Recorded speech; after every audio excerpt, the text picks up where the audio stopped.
What's up, my loves? It's your girl Diamond, and I'm back with my own review of Love and Marriage Huntsville. Y'all, the reunion was something, okay? And off rip, Kimmy and Tisha, kiss my motherfucking ass, okay? All this angst, animosity, and energy and anger y'all have towards other women, you need to give it towards your husbands. Because your husband has been putting y'all out there of being looked like a fool. They've been the ones embarrassing you. But the slightest disrespect that y'all get, when y'all give disrespect, y'all want to go ballistic. Kimmy, the shit that you fucking pulled towards Destiny and Nell, the end of this reunion, you got me all the way fucked up. Girl, please, nobody owes you a goddamn thing. And you can't make nobody turn down their tone for nothing. We gonna get to that. I just had to get that off my chest because I swear to God, these Scots women have been getting on my fucking nerves, and it's so crazy that Tisha has been the same since season 1, and I did not see the change in Kimmie until season 3. Y'all ain't changed. Y'all just picked on another person, and I don't know what the problem is. I really don't. But listen. We here, okay? The reunion is here after a long season of a bunch of foolery, okay? We got a deeper look into Destiny's life. The Fletchers opened up more. I don't care about Ken and Trisha's back and forth of their relationship. And the Scots have been just projecting. They have been just tagging themselves along to other people's conversations about other people's lives. So that way their lives don't get talked about. Because again, knowing that when they're ever in a single scene, they're boring. And all they do is talk about other people, okay? So we see Nell and Chris, they arrive at the reunion, and then I'm seeing Nell be pulled in a wheelchair. She says she tore her meniscus, and she limping. I was like, how the hell that happened? Like, this ain't the first time I see Nell with a boot on. She starts hurting herself. Like, Nell, what's up? And Kimmie, I don't know what your problem is. Like, you really spent majority of you walking into the studio to get ready at the reunion believing you gonna check folks of all the shit talking that they've been doing all season. Bitch, first of all, you've been talking the most shit. Let's get that clear. And here go Tisha admitting there's no props. We're not bringing props. Yeah, because you're the main prop. You're the main prop. And none of the props you've ever brought out to the reunion have made any fucking sense, okay? And then, I don't know what's up with Marcel. He was looking for a couch. And then they were just going back and forth to other rooms to see if they had a couch. Because they feel like they've earned the right to have a couch. Side note. I'm going to put a cover of everything that have transpired at this reunion. And do y'all see Marcel in the corner? Do y'all see his little Pippi Longstocking shirt? And them titties? Them man boobs he got over there? Them some titties. Now, obviously, Marcel has been losing some kind of weight, but his chest muscles, the chest tissue that is going on in his chest, man. Oh, my God, them titties was titty in. That man is wearing a B cup. My God, on today. I could not stop staring at that man's breasts. Oh, legs, hips, and breasts is real right now. So fucking real, okay? So real. You know what? I really didn't like the fact that we spent like 5, maybe 10 minutes with them giving us behind the scenes of how the reunion was going on. Like, all the people came in, was talking about what they're going to clear up. And again, Kimmie, I don't understand why you feel a way about Chris and how is Chris going to be open about talking about his license and shit. Girl, it ain't got nothing to do with you. I don't know why you focusing on that. So the countdown was like an hour, then 30 minutes, and then all of a sudden, Marcus, the executive producer, is trying to find Martel. Martel ain't there because Martel is down at the Fox Hills Mall buying a suit. And you know what, y'all? I miss the Fox Hills Mall. Like, I'm from LA, okay? I grew up in LA. The Fox Hills Mall was my shit. I love going to Fox Hills Mall a lot, okay? Especially the Gardena Mall and everything in between. Like, either way. But, Mark really wanted to present to Carlos that Martel's going to be late, and he's just like, Martel, where you at? I sent you on a first class trip to LA, and you mean tell me you ain't got your suit? He said that his suit did not come in from Paris. Nigga, where'd you get the money to get a suit from Paris? And I don't know why you would be the one without a suit, because you always looking for a suit. But either way, that wasn't nothing real, because the cameras were surrounding Martel looking for a suit. Like, he's probably in Macy's. There ain't no Sears out there anymore. He's probably in some type of Duke store, some type of suit store, and he just found something he can get off the rack. Probably went to J.C. Penney's or something. You know what I'm saying? Suits were probably on the clearance sale. He found something, right? And the reunion started. We're introducing the host. I can just sum up a majority of all the looks, right? I hated Tisha's dress. Hated it. I don't know. Like, it just didn't look like it fit her. I didn't like the cutoff skirt with the long train. I didn't like the top, only because her boobs were spilling out over it. I did like her hair. The mixture of the chocolate and the blonde highlights was beautiful. I loved her makeup. I did not like her lip. The nude lip, she needed a gloss or something. Destiny's dress was very, very nice. All right, it had like a chandelier lamp chain thing going on. Destiny loves a chain type of dress, but she did look beautiful. I loved her ginger red hair. I loved her makeup. Beautiful, right? Kimmie's dress was cute. I liked it. It was just too much boobs. I wish that her dress kind of closed up the boobs a little bit. Her earrings were pretty. I liked her bang. I didn't like her bun. Who else? Nell. Nell. I feel like Nell gave like Belle vibes, but Grandma Belle vibes. You know what I'm saying? She had the little ruffle across the shoulder thing. Her makeup was beautiful. Her little, grandma bun she likes to do. You know what I'm saying? Nell's good for a good old updo. Okay? I love Chris's suit. I think Chris's suit was the best in my opinion. Then we got Trish and Ken. You know what? Every time, it's like Trish, I think it's the body that makes up for it, because she has an amazing body, so anything would look good on her. But she wore this little short cocktail dress, and she had this honey blonde, ponytail. I hated it. It's like, Trish, you look good in anything. And obviously, there are some hair colors that can work well with your skin, but I hate the platinum honey blonde. I hate it. Hate it. And say that Martel fine, you know what I'm saying? He did finally decide to show up to the reunion. And what I hated was that he didn't have no socks on. That's the one thing I hate when men wear suits. I hate that y'all allow y'all pants to go all the way down. No, y'all don't allow for y'all pants to go all the way down. Y'all allow for a little wiggle room for your ankle to show, and for you not having on fucking dress socks. I hate that shit. But again, he looked fine. Carlos finally decided to let his hair go and become bald. And everyone got introduced. Everyone got welcome onto the show. So one thing I'm going to have to say, though, Carlos, how you going to say this is the 7th reunion, but yet we're in season 10? Knowing that there was a reunion that never got aired because of something, I can't remember. But, either way, going off on a tangent. So that was it. I'm welcoming. I don't give a damn about the men's outfits, except for Martel with him not wearing no damn dress socks. All right, so first off, we're getting into Kimmy and Maurice's package, because they really haven't been giving us anything the entire season, but we do know that they've had a lot of marital problems. You know what I'm saying? They're trying to figure out how they're going to navigate being empty nesters, because Maurice's son has now went off to college. We also saw a clip of them going to dinner where Kimmie used to remember all those other times when they were dating that she used to get so hot and bothered watching him do construction work. And then he changed, became an attorney where he doesn't take the time to do the things he used to. He's in a soft hands era. And then, she's finally coming to the realization that she didn't know that she was supposed to be having sex 5 times a week, all those times a week. And I call Captain bullshit, because this isn't the first time that we have seen you in a scene discussing your sex life with Maurice. Okay? Anyway, just going through the motions, going through therapy where he compares you to a refrigerator and you want more quality time, and he's not giving you quality time because he wants those quality time to be used for sex. And you end the season with how you believe infidelity can be survived while going through your marriage. You believe that your marriage can withstand anything, right?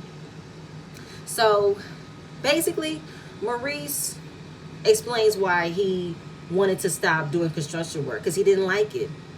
He liked being a part of the creative process. He did not want to be part of the action. And then we get into him working on not needing sex 5 times a week. He said, we never really did the whole 5 days a week thing. No, we didn't really do that. But of course, a follow-up question would be, so how many days were you asking of it? And here comes Captain Kimmie. Always got to come in, defend her husband's reasoning because she doesn't want him to be held accountable. She wants to take part of the blame, as what she's already been okay with doing. And to say, he'll be lying if we haven't had sex multiple times in a day throughout the week. He'd be lying. And there have been multiple times in a day, okay? And, just listening to her, talk about how her husband wants sex so much throughout the day, you will believe it's not a bad thing. But it gets to the point where, what is the purpose of it? You're not getting your needs met. You know what I'm saying? And she even said, you're not talking to me dirty. You're not roughing me up. I want to get my needs met too. I want to get rubbed off too. And Maurice is on some wham bam, thank you ma'am. Well, hell yeah. That's all we've been hearing for seasons now. This man's all about getting his rocks off. He ain't caring about how you want to get revved up. You want foreplay. You want pretty much the buildup of getting to that. You don't just want that. And basically, Maurice have been labeled the worst husband ever, the most hated husband. He has surpassed Martel, and I have to agree. While Martel's the scum of the fucking earth, and the shit that he's doing to Mel to this day, it wouldn't take away the fact that we've seen Maurice literally disrespect his wife right in front of us. Okay? Because this man wanted you to roll over and suffer having unenjoyable, uncomfortable sex while going through cancer, and expected for you to pretty much keep up with the amount of time he's used to you having sex with him.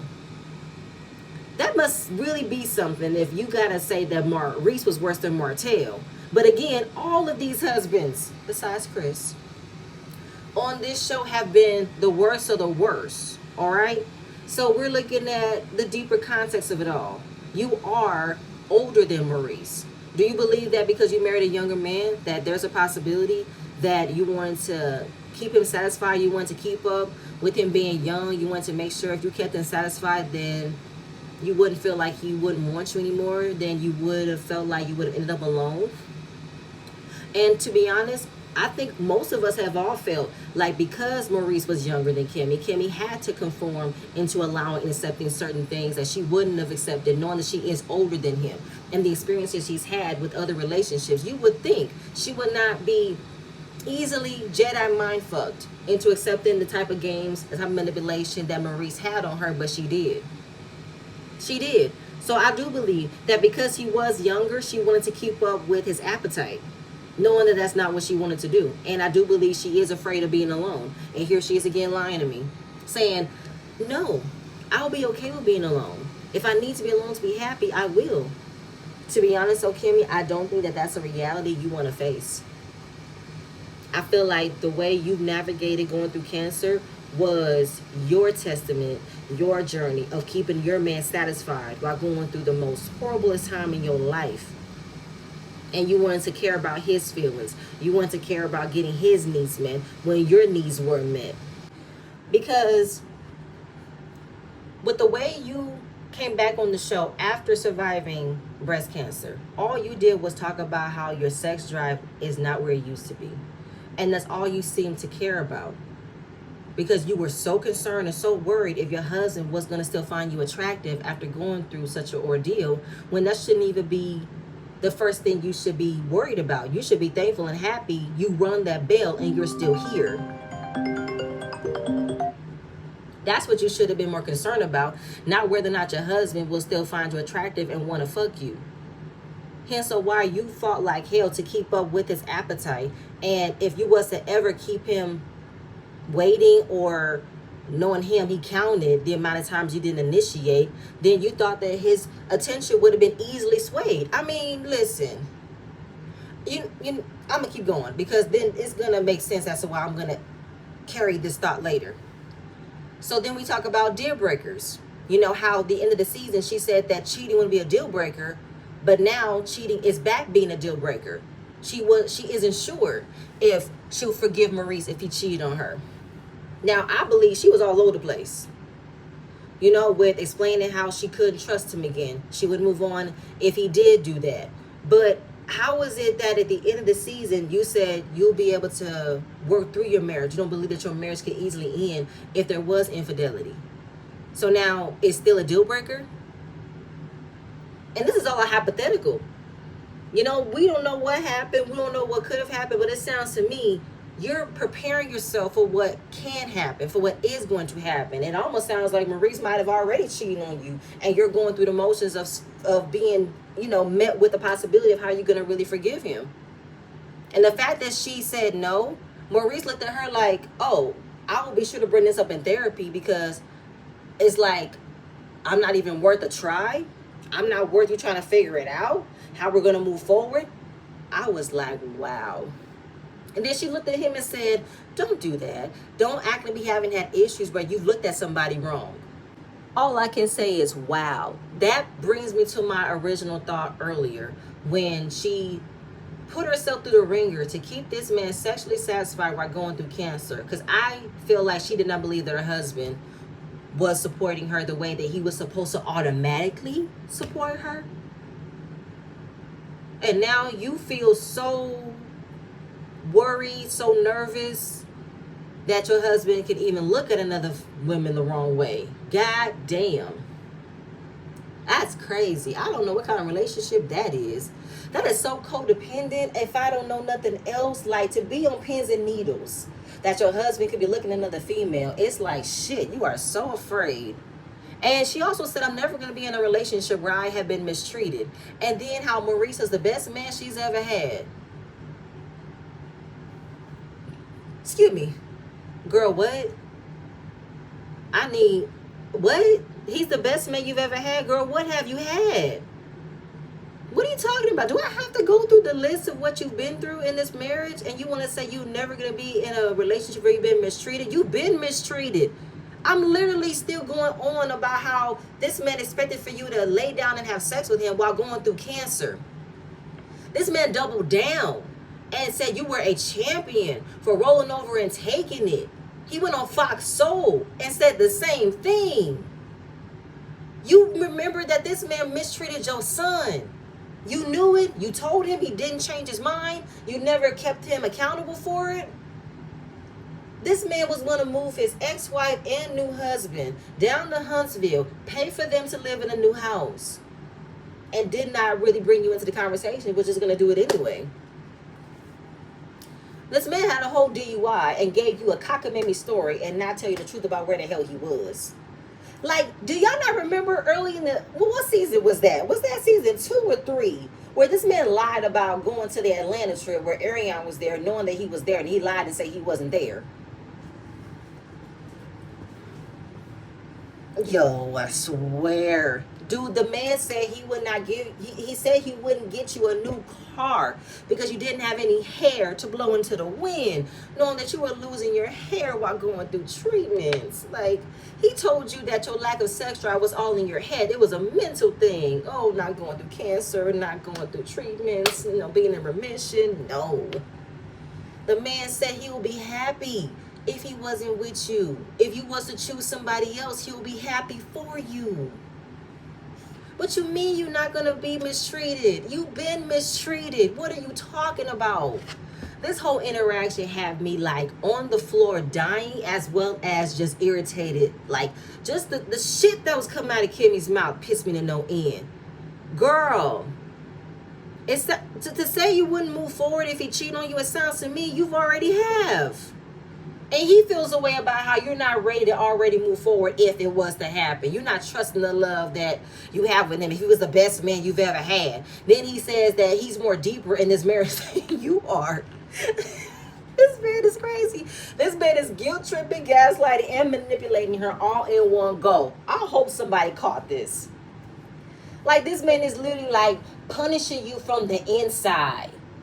That he will make your life a living fucking hell if you don't move forward and believe him and trust him again if he ever cheated on you. Because he feels like, how dare you?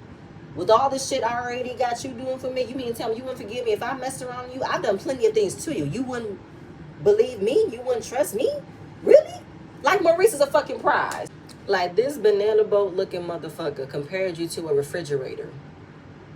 Because when he was a child, his father locked the refrigerator because he was a former fat kid who ate all the chocolate puddings, ate all the Debbie cakes, all the Capri Suns, and instead of him eating away his feelings, he went and found his brother's secret stash of Playboy magazines and jerked off all of his feelings all the way until he finally found the dummy to replace it, and that was you. You were the dummy that he replaced all of his frustrations and feelings, and he wanted to unload all on you and all in you. That's exactly what he did. Okay. Then he compared it to a fucking toothbrush and said, "Somebody give my toothbrush, I'm out." So at the end of the day, you are supposed to be the one to fight to keep him. He's not supposed to fight to keep you, because obviously all he wanted to is make sure you married him. That's it. That's all. He ain't doing nothing else to make you happy. He's not doing nothing else to make you feel special. No, he's just saying it. He's not doing it. Man, the man didn't even take you on a honeymoon as soon as you got married. You know how he took you when he won a raffle prize, something that Destiny did so long ago, and that was it. That's all. And you only go on vacation when you're doing double Groupon with Tisha and Marcel. I can go on, and I'm not. So, you know how the Fletchers, they dealt with infidelity themselves, and Nell was like, "Listen, you wouldn't know what to do until you're in that position." And love doesn't just go away after someone cheats on you. You know what I'm saying? Yes, it's going to hurt, but you're going to want to figure it out. You're going to be the one to fix it. And I feel like that is a problem that I feel like I have with the Scotts, because they have not been transparent of what has happened in their relationship. So there's no telling if something was to happen, would they be upfront about it? They've been brainwashed to accept practically anything, so there's no telling. And do I think that they'll be strong enough to admit it? No. I feel like they will fight like hell to avoid being talked about, which is why I believe Kimmie and Tisha do not want to be in the position where Melody was. Even though we know how Melody survived and came out of that. She's been doing well, and she's going to come out this ordeal with Martel right now. But I don't think that they believe in themselves, that they can come out okay. If they was to say, "I'm done," I don't think they will. And I don't think they want to be in that position where all eyes are on them to be honest with themselves and make a decision about how they're going to move forward with their marriage or not. I don't think they'll be able to handle it. I don't. So Carlos asked him, "Do you think that your idea of cheating changed when you saw your friends deal with it and how your friend ruined their lives for it," meaning Martel? But y'all got to remember, Maurice was married before, and his ex-wife cheated on him. So obviously, what did Maurice do? Left. He divorced her. You know what I'm saying? He didn't stick around and fix it. At that time, Maurice was saying, "If someone uses my toothbrush, I'm out." At that time, there is no telling if he's still in that time to this day, because I don't think that he'll be able to move on and find another gullible human being like Kimmie. I don't think so. So he started saying about how Kimmie is so special. You know what I'm saying? And he just cannot believe that he found this person to be so much in love with. And he's like, "This can't be true." He said he was waiting for the other shoe to drop, right? Which means he was waiting for her to show her true colors. And I'm like, what do you mean? So he's literally trying to set up, like, this person has been so amazing to me. So if there was going to be a possibility of her making a mistake, I would forgive her. I would. Yeah, he's trying to place her out to be the problem. You know, he's trying to place that guilt on her, and that he will be the victim, and that he has to come to terms with if he can forgive her. But when it comes to asking her if she should forgive him, there should be no question. There should be no doubt. It should be, yes, I would forgive him. But again, hypothetical. This is a hypothetical question of whether or not you would forgive your spouse or you wouldn't forgive your spouse. But again, you can't say what you would do unless you're in that position. And sometimes you have to be mindful of the fact that how well you trust your partner. And if the trust is so solid, then you shouldn't even think of whether or not he might cheat on you or she might cheat on you. Unless the relationship has always been upfront, honest, communicative. You guys have talked about your problems. Y'all have opened the door to talk about anything, good, bad, or ugly. Then there should be no question, no doubt. But there is so much doubt in that relationship, there is no telling, right? And Carlos, I don't know what you see in Maurice and Kimmie. I don't know why you think that their marriage is so amazing and that what they have is worth saving. How? But again, Carlos loves toxic relationship. Carlos has a fetish for men mistreating their wives. Okay, he has that. Then Then we move on. Like, I just could not believe that that was the main conversation, because that was really interesting to me. Trish and Ken's package, which was them being toxic, okay? Being off again, on again, okay? They both did. They both entertained other people when they were on a break, and now she has gone through the final place in her life of being divorced. You know what? Moving on. We got Ken and Trish package, which I don't really care for. Okay, they're a toxic on again, off again relationship, about how they were not listening to one another. There was no communication, and we finally see Trish go through her divorce, and she finally gets divorced, and you know how she wasn't feeling no mixed emotions when her divorce was final. You know, she said she was excited, she was happy, couldn't tell. Ken said he felt like he was the punching bag in the relationship. Well, sir, she did not have a proper separation from her estranged husband. You came in thinking that you were going to come in, be the savior. She was going to treat you like, oh my God, thank you so much for saving me. And that's not what happened. Like, brother, I don't really care if she mistreated you, came at you, cussed at you. I don't care. Then we get into him dealing with another woman while navigating his relationship with her, about how he left and got an apartment. And you know what else y'all weren't being honest about? Y'all weren't being honest about the reason why you had to get the apartment. It wasn't about you needing space. Excuse me. It wasn't about that. It wasn't about you needing to escape. No, you needed to move there because that was a part of the divorce decree. Okay, you couldn't live there anymore. That's why. Then I hate the way that they keep on using the kids, how the kids were affected. The kids have always been affected. Did we not see the way that her and her ex-husband were yelling in front of them children? Like, oh, bye. So then we get into the spin the block comment, where Trish really thinks that we don't understand the grasp of what spin the block means. Okay, her version means she went back to talk to an ex that she talked to before. And she met up with this guy. They went out for a walk. They didn't kiss. So let's don't tell if she's telling the truth or not. She said she didn't sleep with anybody. But everyone was pretty much not believing Trish, because Trish is a fucking liar. Even Ken said, baby, I don't believe you, okay? Because apparently the guy that she met up and walked with, this was someone she actually did mess around a long time ago before Ken came into the picture. So you did, in fact, spin the block.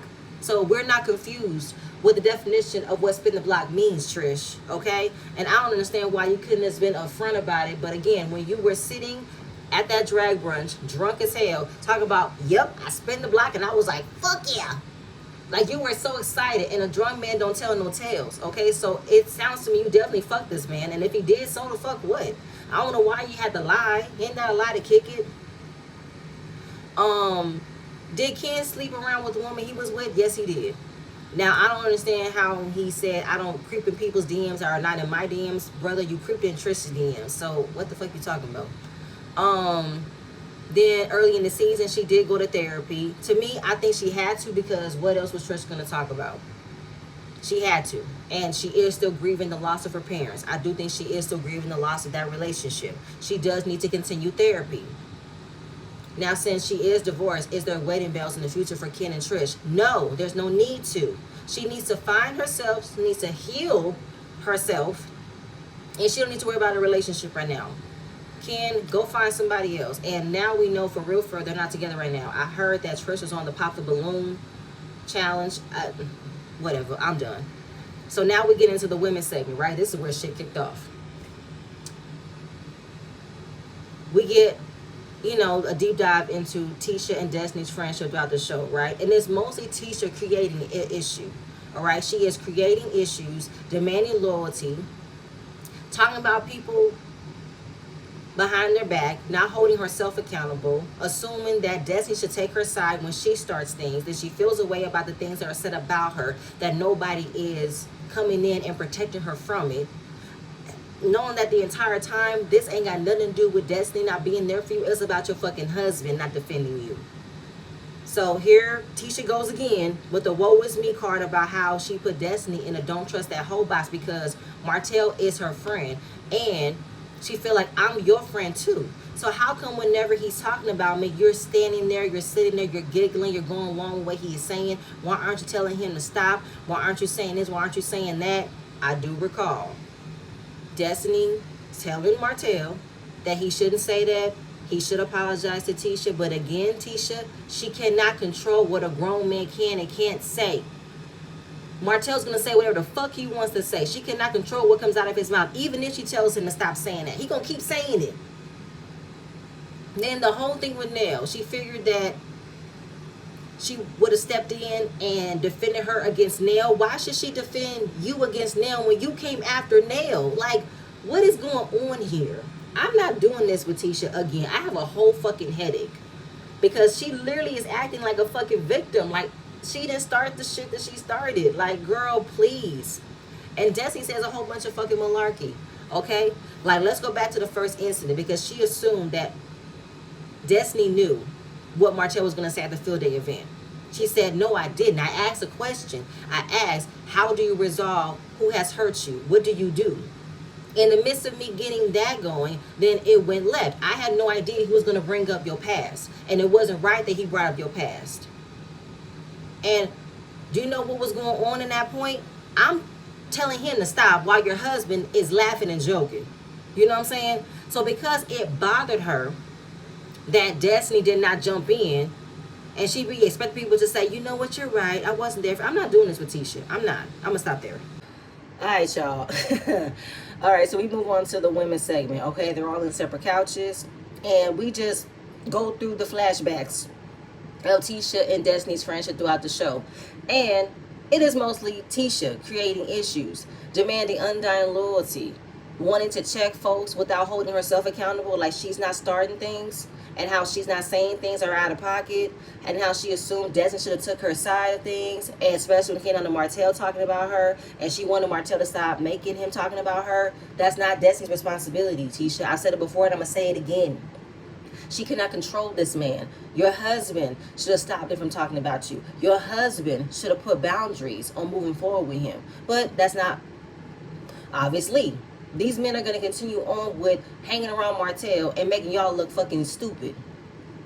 And then here go Tisha once again playing the woe is me card about how, oh my God, I just want someone to be my friend. I want someone to have my back. Win, win, win.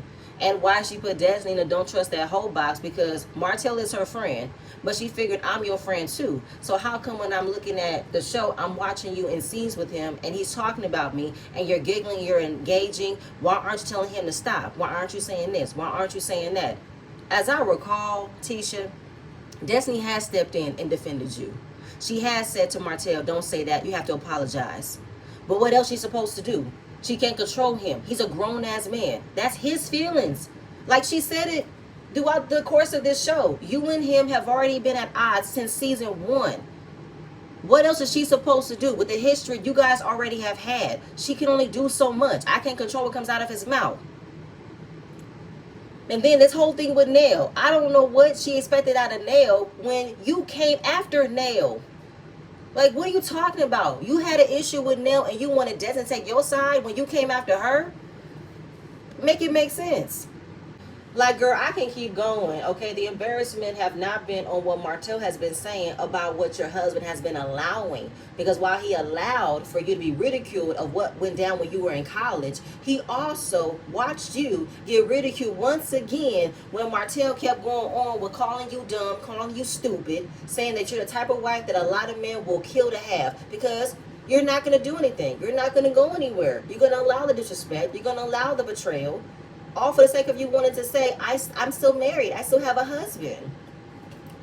So, you know what? When it comes down to wondering, could there have been an issue? She said, I don't know. I don't even know if there was an issue because I can recall Tisha telling me that she either fights with me or she divorced her husband. Tisha flats out says that that's a whole lie. She never said that. Destiny stands on the fact that you did say that. You said that at Kimmie's house. Kimmie had a barbecue. And then she says that Destiny's always lying. Destiny asked her, what if I lied about?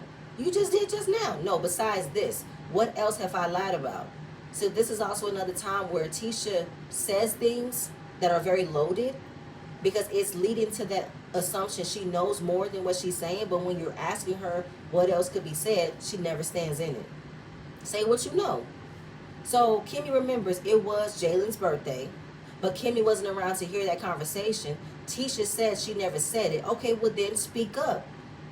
What kind of conversations you had with Destiny for her to assume that? What did you say? Another time where Tisha don't want to be held accountable for what comes out of her fucking mouth. Because if you use your friendship as a storyline, then we need to talk about it. And then she also wondered, how could I use it when you started it? She didn't start it, Tisha. You started it. You had a whole problem with her switching cars when y'all went to the winery. And then here she is again, the whole woe is me card about how I want someone to be there for me. I just want someone to be there for me when I need them to be there for me. Why is it always about you? When are you going to show up to be there for somebody else? And when are you going to stand on your own 2 feet, Tisha? You cannot always look for backup. You cannot always look for someone to save you for the shit you start, for the shit that comes out of your mouth. You got to learn how to stand up. Grow up. Really do. Because for me, I'm inclined to believe Destiny with the way that Tisha acted this season, how she literally looked at Destiny like the problem, like Destiny was supposed to fix everything, as if Tisha did not start all the problems. Knowing Destiny don't have a really good track record in my eyes of how she doesn't say things that are entirely true. You know, with the bomb that she threw out last season about assuming that Mel was trying to groom her for a threesome, which I really did not like. I found it to be extremely disgusting. But knowing how Tisha likes to say things in jest sometimes, I don't put it past her. She might have said it in a playful manner. But then watching her actually go through it this season, I'm inclined to believe Destiny. And, you know, just watching Destiny second guess about how she is trying to be a better friend to Tisha, when I do believe she has been there for her. But I also believe that Destiny has given Tisha too many passes for her to be disrespectful to her, for her to expect so much out of her without recognizing how Destiny feels. You know what I'm saying? And Destiny never said that Tisha wasn't there for her, but she's wondering what more could she do. Like, I already know you've had a problem with him for years before I even came back. I've held him accountable. I said he shouldn't have said this. Like, what else do you want from me? Because Tisha really wants folks to drop certain friendships for her. But why?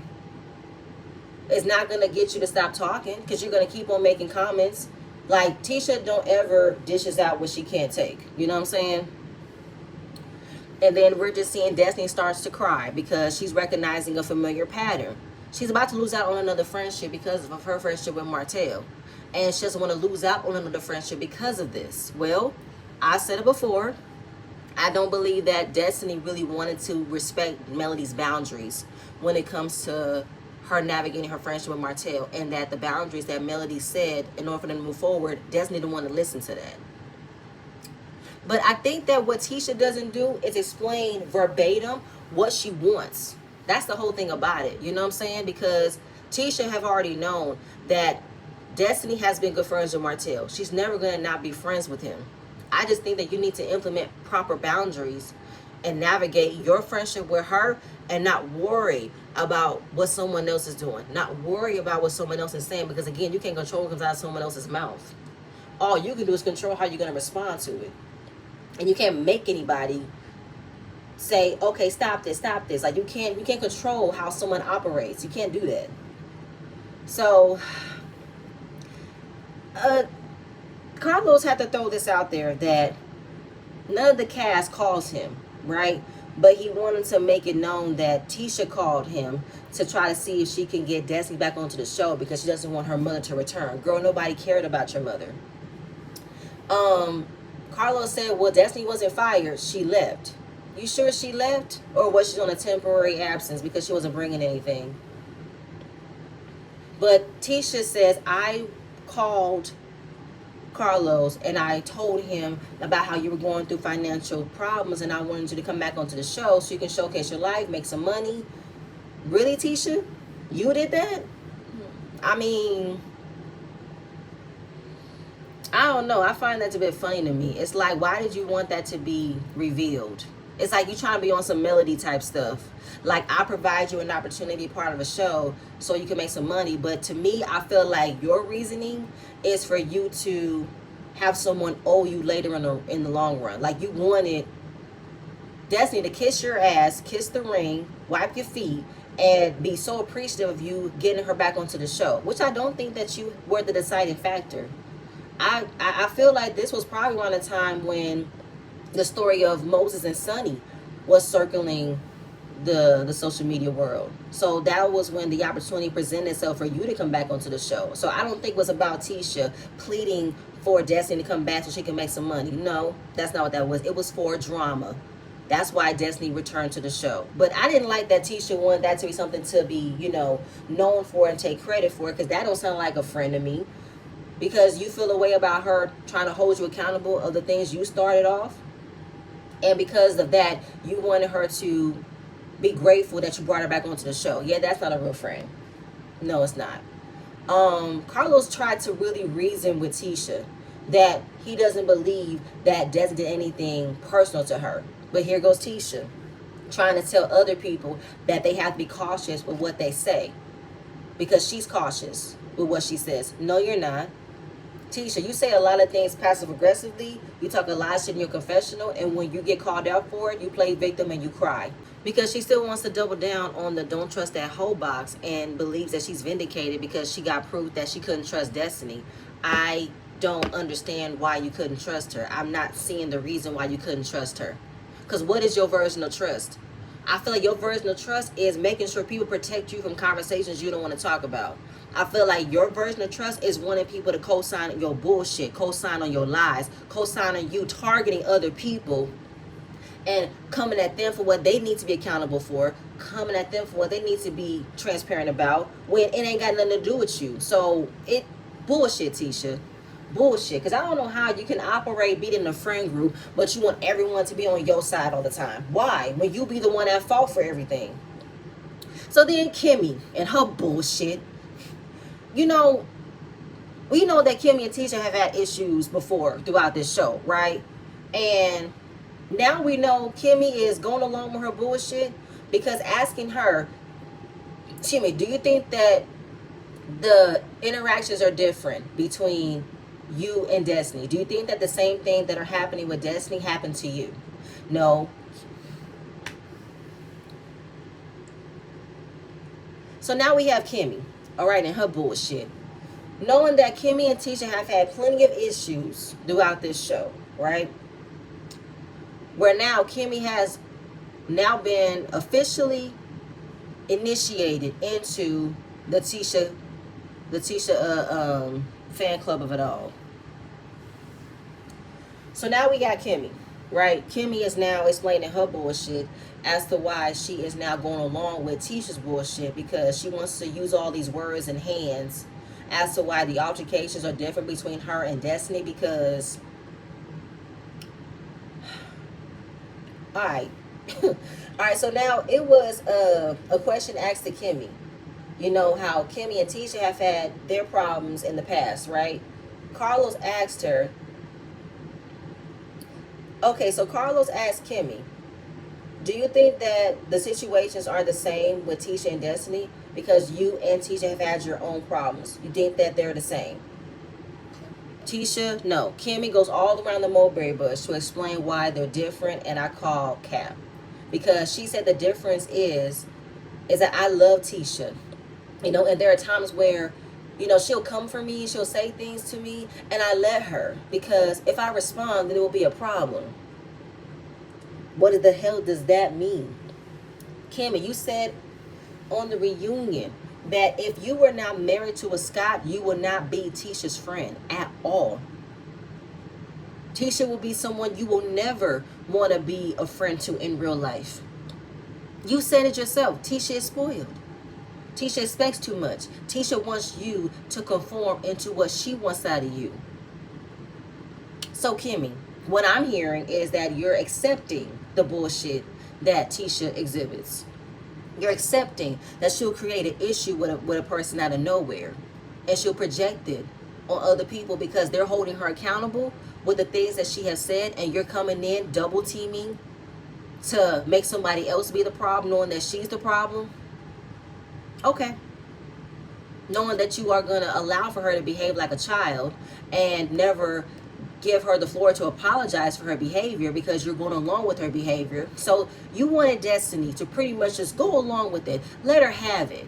You know what I'm saying? Let her make up this issue in her mind, because we can't put her in the hot seat of being accountable. We can't put her in the hot seat to be honest and transparent with what she got going on in her life. No, we can't do that. We got to protect her. The bull. You know what? The fact that she said that it's not the same, and how she also added that the reason why it's not the same is because Destiny has said a lot of shady shit. I said, what? How the hell did we get there, Kimmie? You want to throw in that little dig about how Destiny says a lot of shady shit? What about the shady shit you've been saying? So Destiny asked her a simple question. What was I shady about? Here goes Kimmie, trying to soft things down and say, you know what? You can ask me, but ask me right here.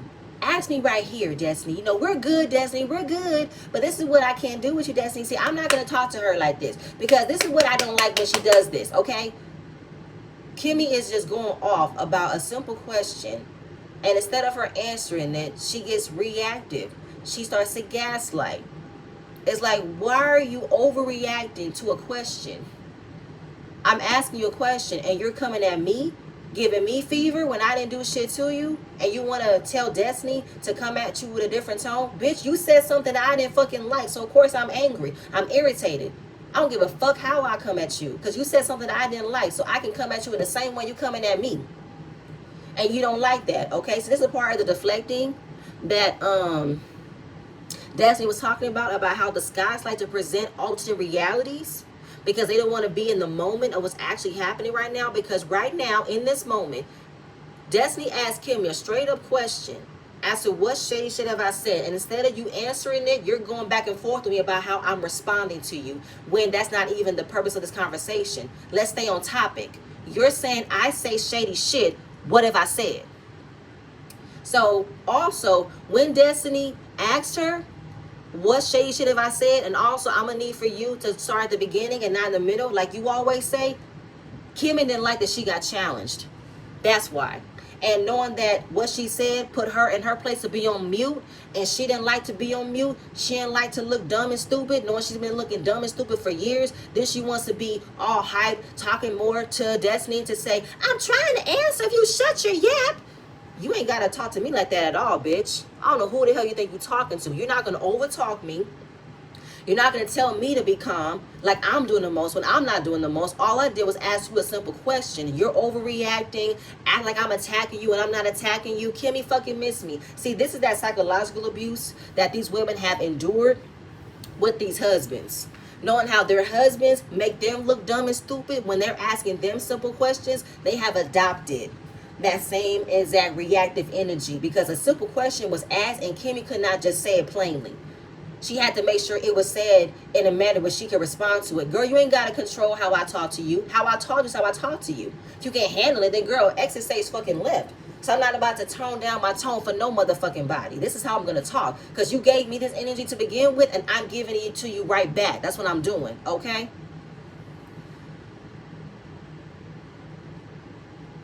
So we get into Nell, because Nell was also asked, do you believe that Destiny has a tendency to say things that are shady? Nell said, I believe that every now and again, Destiny has said some things that were shady. But Nell also added, she's not the only one. We have all said shady shit, which I agree with. Because I don't know what kind of type of high horse that Tisha and Kimmie think they on, as if they haven't said shady shit. You can fucking miss me. So then, excuse me, Nell was asked the question as to why did Tisha have an issue with you? Or what is Tisha's issue with you? Because was it because of Destiny being friends with you? Like, what was the problem? Nell said, I feel like Destiny was trying to fix our issue, but she inserted herself into me and Letitia's problem, because she is friends with the both of us. Destiny want to say that she didn't insert herself, she got pulled. No, Destiny, you didn't insert yourself. Watching you go back and forth throughout the first part of this season of telling both of them what each other said, you were being messy. And it was you being even more messy when you allow for Tisha and Kimmie to talk about Nell, knowing that she is very good friends with you. That wasn't cool. So Destiny said when she got back into this friend group, there were already issues between Nell and Tisha. But then Kimmie and Tisha want to say there were never any issues. Nell said, There was an issue. We did have an issue. And they don't understand where it got stemmed from. No, it got stemmed from the fact that Tisha didn't like that Chris made a comment about Marcel and Maurice being the type to have NDAs, and Tisha thinks she can walk up to another woman's husband, get in his face, and demand that he apologize when he already did. And she got mad at Nell for not controlling her husband, for not saying that. That's the problem. And here go Kimmie trying to make it seem as if only Nell had an issue, but she's not starting from the beginning like she likes to do. You're starting from the middle, okay? It all stemmed from the fact that Nell told Kimmie and Tisha that they're not transparent. And Tisha want to say that wasn't an issue.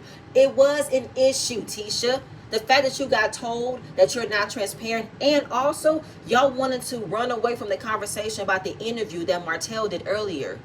Remember that? Y'all wanted to run from that conversation. So it was an issue. Y'all did get mad at her for that. Trish even had to come out and say there was an issue.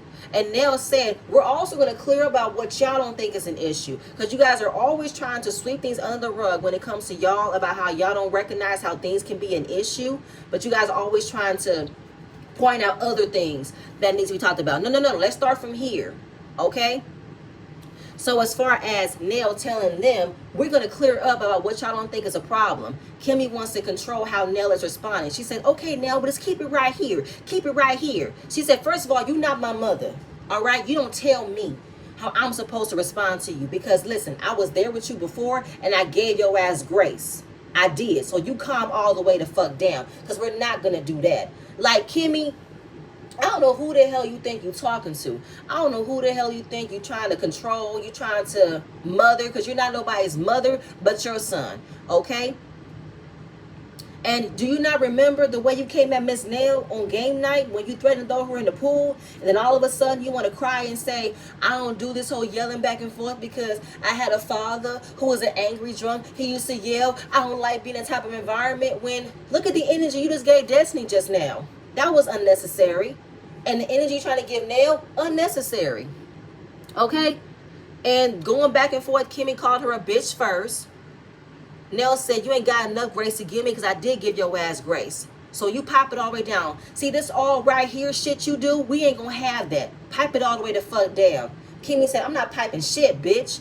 Nell said, well, bitch, I ain't either. Okay? And I don't know why Kimmie looked at appalled as to what was coming out of Nell's mouth, as if she don't know how Nell can get.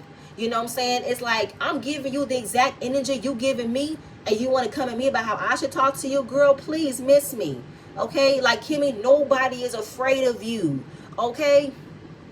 Like, man, let's go back to the real problem. I think Kimmie is still mad with the way that Nell checked her in St. Thomas about how they were mad about the room assignments. And I don't know why you assume that Nell would have been afraid of you when you threatened to throw her in the fucking pool. What else she's supposed to do? And here right now you calling her a bitch because she's not following your orders? She's not responding to things you want her to respond to? Girl, boo. Because at the end of the day, we're going to clear things up right here, right now. I don't care how you feel. I'm getting it out. That's it. That's all.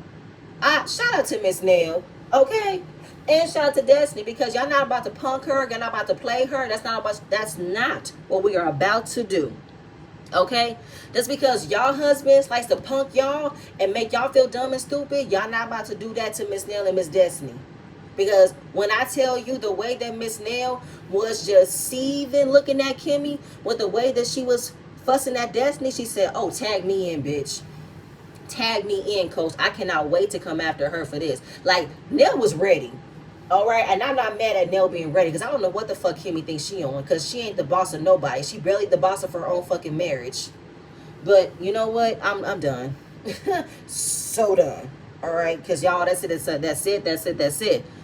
I ain't got nothing left, y'all. But I ain't gonna hold you. The final, like, 10 minutes reunion was really, really good. I can't wait for this second part, because I feel like this second part, we might. If it's